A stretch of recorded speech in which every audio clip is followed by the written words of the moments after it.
مومنوں بے کسو بے یار ہے مظلوم حسین، مومنوں بے کسو بے یار ہے مظلوم حسین۔ اعوذ باللہ من الشیطان الرجیم، بسم اللہ الرحمن الرحیم۔ پناہ مانگتا ہوں اللہ کی شیطان مردود سے۔ شروع کرتا ہوں اللہ کے نام سے جو بڑا مہربان اور مسلسل رحم کرنے والا ہے۔ قائم ٹی وی کراچی اسٹوڈیوز سے آپ کا میزبان اقبال حیدر ندیم حاضر خدمت ہے اور سلام عرض کرتا ہے۔ ناظرین کرام، آج 10 محرم ہے۔ امام علی مقام نے ارشاد فرمایا، ذلت کی زندگی سے عزت کی موت بہتر ہے۔ میدان میں ہوا خاتمہ جب آل ابا کا، گھر ہو گیا تاراج امام دوسرا کا۔ کن با ہوا محبوس شاہ عقدہ کشا کا، اور یہاں ہوا سر بلبے میں خاصان خدا کا۔ جن بیبیوں کا سایہ نہ دیکھا تھا کسی نے، افسوس انہیں بے پردہ کیا فوج شقی نے۔ آج کی مجلس سے ممتاز عالم دین علامہ سید رضی جعفر نقوی صاحب خطاب فرمائیں گے۔ مجلس شام غریباں۔ اعوذ باللہ السمیع العلیم من الشیطان اللعین الرجیم، بسم اللہ الرحمن الرحیم، الحمد للہ رب العالمین والعاقبۃ للمتقین، والصلاۃ والسلام علی سیدنا و نبینا ابی القاسم محمد وآلہ الطیبین الطاہرین المعصومین واللعنۃ علی اعدائہم اجمعین۔ اما بعد، فقد قال اللہ سبحانہ وتعالی فی محکم کتابہ الکریم وقولہ الحق، بسم اللہ الرحمن الرحیم، ولا تحسبن الذین قتلوا فی سبیل اللہ امواتا بل احیاء عند ربہم یرزقون۔ عاشور کا دن انسانی تاریخ کا وہ رنج و غم سے بھرا ہوا دن ہے کہ جب نواس رسول 3 دن کا بھوکا پیاسا کربلا کی سرزمین پر شہید کر دیا گیا۔ 28 رجب کو جو قافلہ مدینے سے روانہ ہوا تھا، عاشور کے دن منزلوں پر منزلیں طے کر کے راہ خدا میں ایک نئی تاریخ رقم کر گیا۔ جب امام مظلوم 3 شعبان سن 4 ہجری کو دنیا میں تشریف لائے تھے، بچے کو پیغمبر کی آغوش میں دیا گیا۔ پیغمبر نے بچے کو آغوش میں لیا، پیار کرنا شروع کیا، کبھی پیشانی کو چومتے ہیں، کبھی رخسار کو چومتے ہیں۔ ام سلمہ فرماتی ہیں کہ میں دوسرے کمرے میں چلی گئی کہ اچانک میں نے پیغمبر کے رونے کی آواز سنی۔ میں بے چین ہو کر آئی کہ ابھی تو آپ بچے کے ساتھ اتنے خوش تھے، ابھی رونے کا کیا سبب؟ فرمایا ابھی جبریل امین آئے تھے، انہوں نے خبر دی، انہوں نے مجھ سے کہا اللہ کے رسول آپ اس بچے کو بہت پیار کرتے ہیں۔ کہا مجھے بہت پیار کرتا ہے۔ کہا یہ آپ کو بہت عزیز ہے؟ کہا مجھے بہت عزیز ہے۔ کہا کہ مگر آپ کی امت آپ کے اس نواسے کو شہید کرے گی۔ شہادت حسین کی خبر سن کر پیغمبر نے رونا شروع کیا۔ اس رونے کی آواز ام سلمہ نے سنی۔ یہاں یہ بات مد نظر رہے کہ جناب ام سلمہ ایک اور کمرے میں تھیں، پیغمبر ایک اور کمرے میں تھے۔ اگر سرکار دو عالم صرف آنسو سے روئے ہوتے تو جناب ام سلمہ جو دوسرے کمرے میں تھی ان کو خبر نہیں ہو سکتی تھی، لیکن دوسرے کمرے میں ہونے کے باوجود ان تک خبر پہنچنا اس بات کی علامت ہے کہ پیغمبر بآواز بلند روئے۔ اسی لیے روایات میں موجود ہے کہ امام مظلوم پر یوں گریہ کرنا چاہیے جیسے بوڑھی ماں اپنے جوان بیٹے کے لاشے پر ہوتی ہے۔ اور اسی لیے ابن تحریر نے امام پر گریہ کی غیر معمولی فضیلت بیان کی ہے۔ من ابکا اور من بکا اور ابکا اور تبکا، جو روئے، جو رلائے، یا جو صورت بنا رہا ہے کہ وہ رو رہا ہے، تاکہ ظاہر ہاں بھئی امام پر کیا نہیں کر رہا۔ تو بچپن سے یہ بات، امام کی ولادت کے دن سے یہ بات طے تھی کہ وہ شہید ہوں گے۔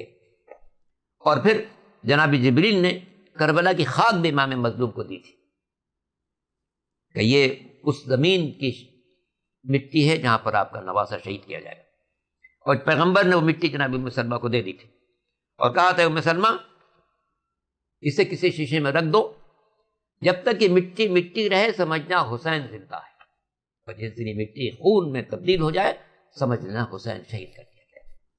جناب مسلمان نے وہ مٹی ایک شیشے میں رکھ دی۔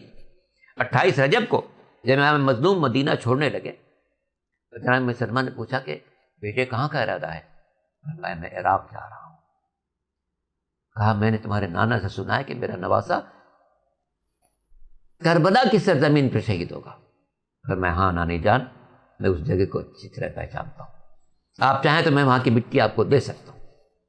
امام نے دست اعجاز بڑھائے، کربلا کی خاک اٹھائی، ام سلمہ کو دے دی۔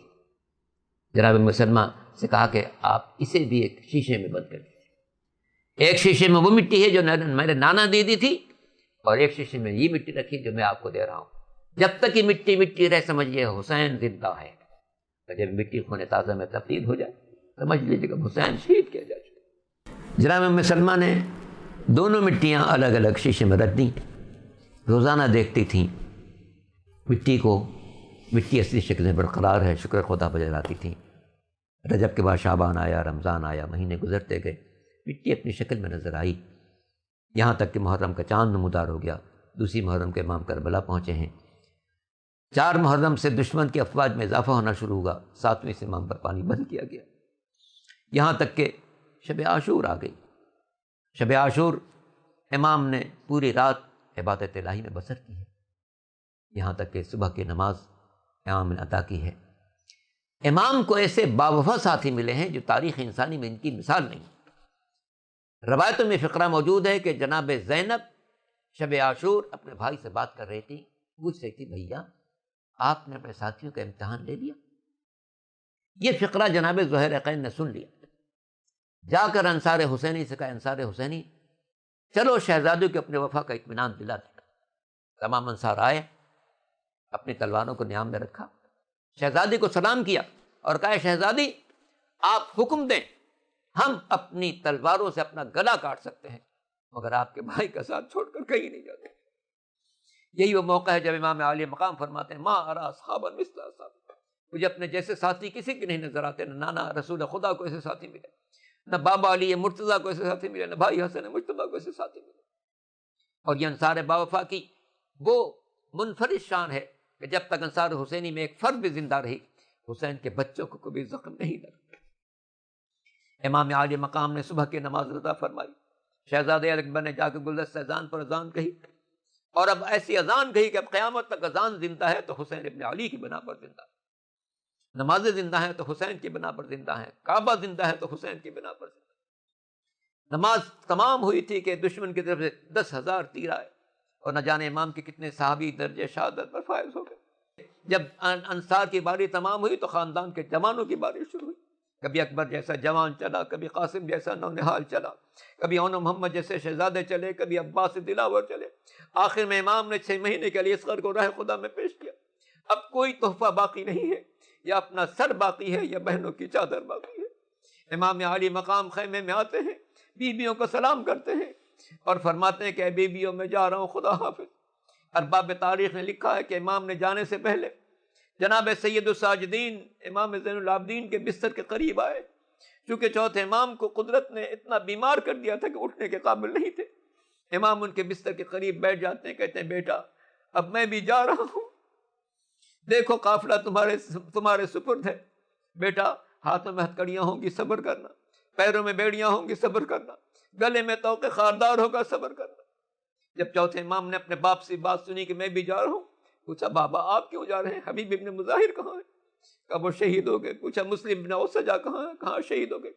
چوتھے امام ایک ایک کے بارے میں پوچھتے جاتے تھے اور امام فرماتے جاتے تھے وہ بھی شہید ہوئے، وہ بھی شہید ہوئے، یہاں تک کہ خاندان کے جوانوں کے بارے میں پوچھا، امام فرماتے جا رہے تھے کہ وہ بھی شہید ہو گئے.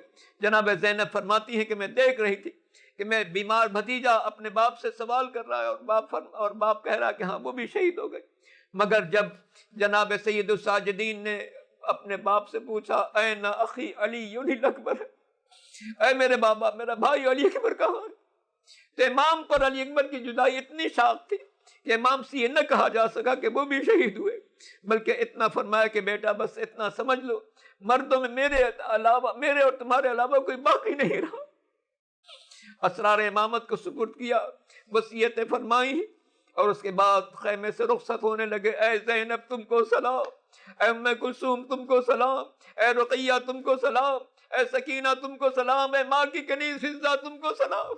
زیارت ناہیہ میں امام زمانہ فرماتے ہیں جو سر نو کے نیزہ پر بند ہوا اس سر اقدس کو سلام، جس لاش پر گھوڑے دوڑائے گئے اس جسد مبارک کو سلام، جس گلے پر کن خنجر چلا اس گلوئے مبارک کو سلام. امام نے سب کو سلام کیا. مقتل میں آئے، ہر طرف تلواریں نظر آ رہی تھی. امام نے ان تلواروں کو مخاطب کیا، ان کان دین محمد لم یستقم الا بقتل یا سیوف خذیل.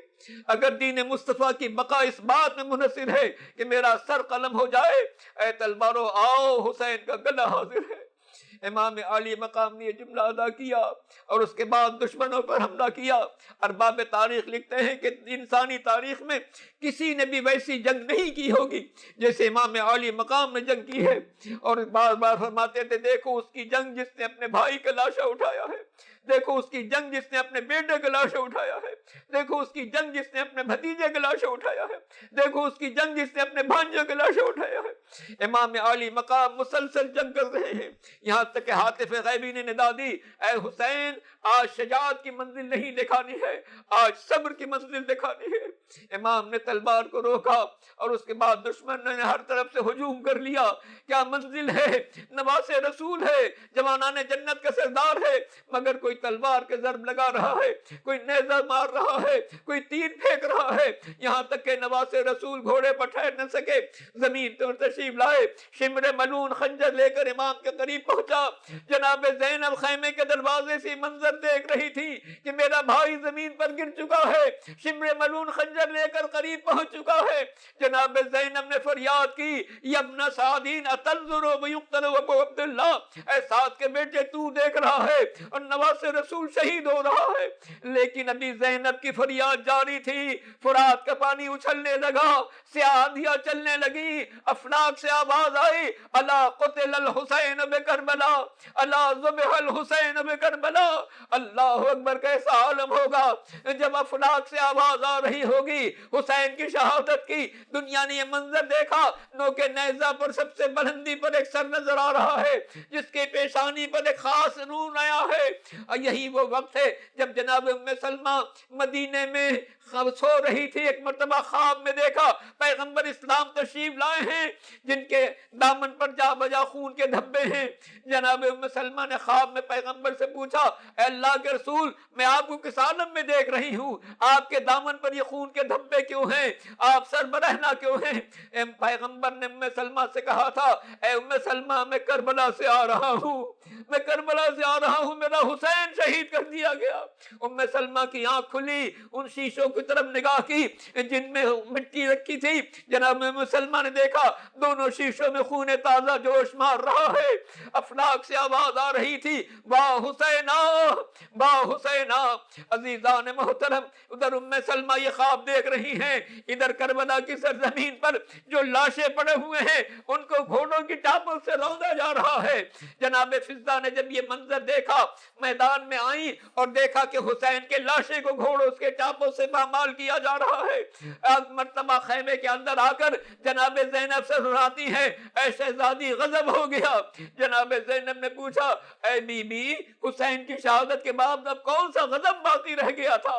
جناب فضہ فرماتی ہے اے شہزادی میں یہ منظر دیکھ کر آ رہا ہوں، گھوڑوں کی نال بندیاں کی گئی ہیں حسین کے لاشے کو پامال کرنے کے لیے۔ اللہ اللہ، پیغمبر نے تو حکم دیا تھا کہ اگر کوئی دنیا سے جائے تو اس کا جنازہ بڑے اہتمام سے اٹھانا، اسے ٹھوکر نہ لگنے پائے، مگر جس پیغمبر نے یہ نصیحت فرمائی تھی اس کا نواسہ کربلا کی سرزمین پر اس عالم میں پڑا ہے کہ لاش پر گھوڑے دوڑائے جا رہے ہیں، ادھر خیمے میں جن خیموں میں بیویاں ہیں انہیں آگ لگائی جا رہی ہے، ایک خیمہ جلتا ہے بیویاں دوسرے خیمے میں چلی جاتی ہیں، جب دوسرا خیمہ جلتا ہے تیسرے خیمے میں چلی جاتی ہے، یہاں تک کہ 8 خیمے جل گئے، ساری بیویاں 9ویں اور آخری خیمے میں جمع ہو گئی، ظالموں نے اسے بھی آگ لگا دی۔ جب خیمے سے شعلے بلند ہونے لگے تو جناب زینب نے بیمار کربلا سے فرمایا اے بیٹا اب تم امام وقت ہو، بتاؤ ہم اسی خیمے میں رہیں یا باہر نکل چلیں؟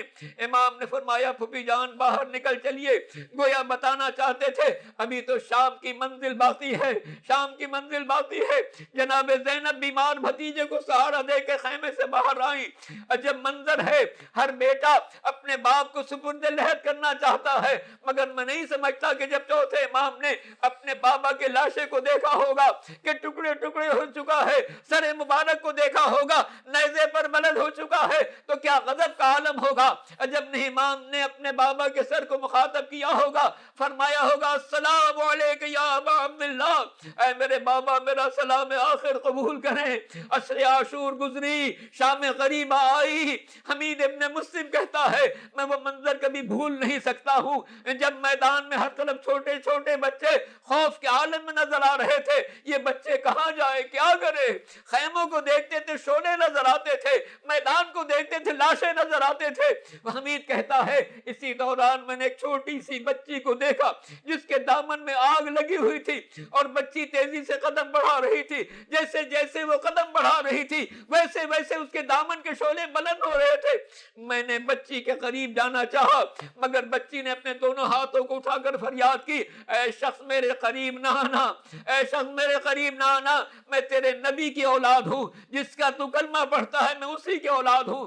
میں نے کہا بی بی میں کوئی نیا ظلم ڈھانے نہیں آ رہا ہوں، آپ کے دامن کی آگ بجھانا چاہتا ہوں۔ بچی نے کہا اگر میرے ساتھ کوئی انصاف احسان کرنا چاہتا ہے ذرا مجھے نجف کا راستہ بتا دے۔ میں نے پوچھا بی بی اس بیابان میں نجف جا کر کیا کرو گی؟ کہنے لگی تجھے معلوم نہیں ہے نجف میں میرا دادا علی مرتضی آرام کر رہا ہے، قبر سے لپٹ جاؤں گی فریاد کروں گی واہ جدہ، اے میرے دادا بابا کا سر نو کے نیزہ پر بلند کیا گیا، اے دادا خیموں میں آگ لگائی گئی، اے دادا شمر نے گوشوارے چھینے، اے دادا ظالموں نے تماچے لگائے، اے دادا میرے باپ کے لاشے کو گھوڑوں کی ٹاپوں سے پامال کیا گیا۔ اللہ اللہ عزیزان محترم، وہ وقت بھی آ رہا ہے، وہ وقت بھی آ رہا ہے جب رات کا سناٹا چھانے والا ہے۔ امام مظلوم نے جناب زینب سے کہا تھا کہ میرے بعد بچوں کا خیال کرنا۔ جناب زینب نے بچوں کو شمار کرنا شروع کیا، ہر بچہ موجود تھا مگر حسین کے سینے پر سینے سونے والی سکینہ موجود نہیں تھی۔ جناب زینب تلاش میں نکلتی ہیں، سکینہ سکینہ پکارتی جا رہی ہیں مگر کہیں سے آواز نہیں آ رہی ہے، یہاں تک اس نشیب میں پہنچی جہاں بھائی کا لاشا بے گورو کفن پڑا ہوا تھا اور بچی لپٹی ہوئی تھی۔ جناب زینب آگے بڑھی، بچی کو آغوش میں لیا، پوچھا بی بی یہ کس کا لاشا ہے، تم کس لاش سے لپٹی ہوئی ہو؟ اس لیے کہ نہ اس کا سر موجود ہے۔ جناب زینب نے جب یہ جملہ کہا تو سکینہ نے فرمایا پھپھی جان یہ میرے بابا کا لاشا ہے، یہ میرے بابا کا لاشا ہے۔ پوچھا بیٹا تم نے کیسے پہچانا جبکہ سر بھی موجود نہیں ہے؟ تو کہنے لگی پھپھی جان جب میں مقتل میں آئی بابا بابا کہہ کے پکار رہی تھی، اسی لاشے سے آواز آئی یا سکینہ الیہ الیہ، آ میری بیٹی تیرا بابا یہاں تیرا انتظار کر۔ وَسَيَعْلَمُ الَّذِينَ ظَلَمُوا أَيَّ مُنْقَلَبٍ يَنْقَلِبُونَ۔ اس کے ساتھ ہی ہمارے آج کے پروگرام کا وقت اب ختم ہوا چاہتا ہے۔ آپ کا میزبان اقبال حیدر ندیم آپ سے اجازت چاہتا ہے۔ اللہ حافظ۔ میں آن محمد کی ماں ہوں اور بالوں کی سفیدی کا سبب پوچھو نہ مجھ سے،